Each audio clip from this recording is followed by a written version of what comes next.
Assalamualaikum warahmatullahi wabarakatuh. Perkenalkan, nama saya adalah Aulia Putri Ardiani, mahasiswi PPG Prajabatan Pendidikan Bahasa Inggris. Di sini saya akan mempresentasikan hasil pemikiran saya mengenai pembelajaran dan asesmen yang efektif.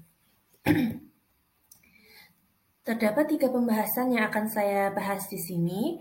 Yang pertama adalah strategi, kedua penerapan asesmen formatif dan sumatif, dan yang terakhir adalah pengalaman praktik berdasarkan pengalaman saya mengenai asesmen formatif dan sumatif.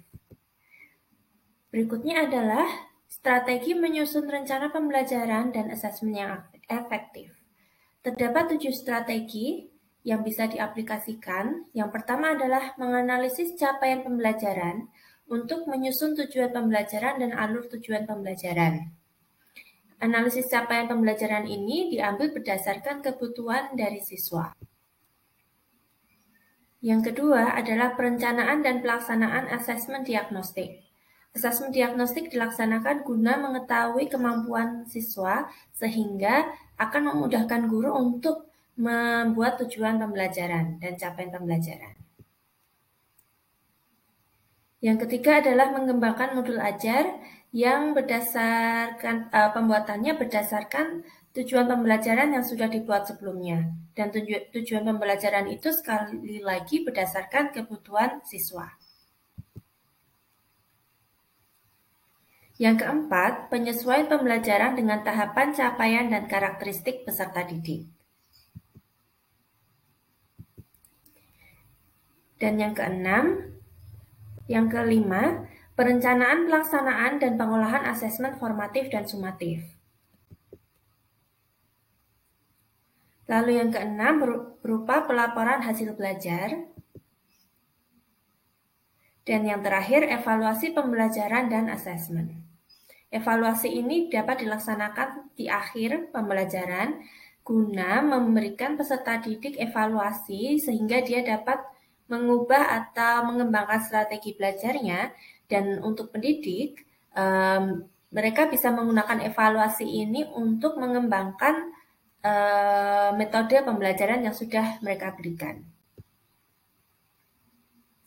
Lalu pembahasan yang kedua adalah penerapan asesmen formatif dan sumatif dalam pembelajaran. Terdapat 2 jenis asesmen, yang pertama adalah asesmen formatif dan yang kedua adalah asesmen sumatif. Saya akan menjelaskan dahulu apakah itu asesmen formatif. Tujuan dari asesmen formatif adalah untuk memantau dan memperbaiki proses pembelajaran, serta mengevaluasi pencapaian tujuan pembelajaran. Sesuai dengan tujuannya, asesmen formatif dapat dilakukan di awal dan di sepanjang proses pembelajaran. Terdapat 2 jenis asesmen formatif. Yang pertama adalah assessment as learning. Assessment as learning adalah asesmen yang bertujuan untuk merefleksikan proses pembelajaran dan peserta didik terlibat dalam proses ini.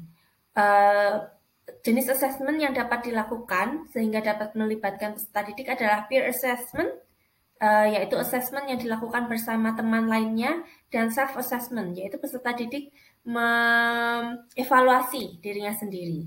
Dan yang kedua adalah assessment for learning. Assessment for learning adalah assessment yang digunakan untuk perbaikan proses pembelajaran. Ini bisa dilakukan oleh guru. Berikut adalah penerapan asesmen formatif. Yang pertama adalah tekniknya. Teknik asesmen formatif dapat berupa praktek, produk, proyek, portofolio, tes tertulis, atau lisan. Dan untuk hasilnya dapat berupa produk hasil belajar, jurnal refleksi, catatan hasil observasi, atau nilai berupa angka. Dan jenis yang kedua dari asesmen adalah asesmen sumatif. Tujuan dari asesmen sumatif adalah menilai pencapaian tujuan pembelajaran dan atau capaian pembelajaran peserta didik. Digunakan sebagai dasar penentuan kenaikan kelas dan atau kelulusan dari satuan pendidikan. Jenis asesmen sumatif adalah assessment of learning. Assessment of learning sendiri adalah evaluasi pada akhir proses pembelajaran. Dan ini adalah penerapan asesmen formatif. Teknik yang dapat digunakan adalah praktek, produk, proyek, portofolio, atau tes tertulis. Dan hasilnya bisa berupa produk hasil belajar atau nilai berupa angka.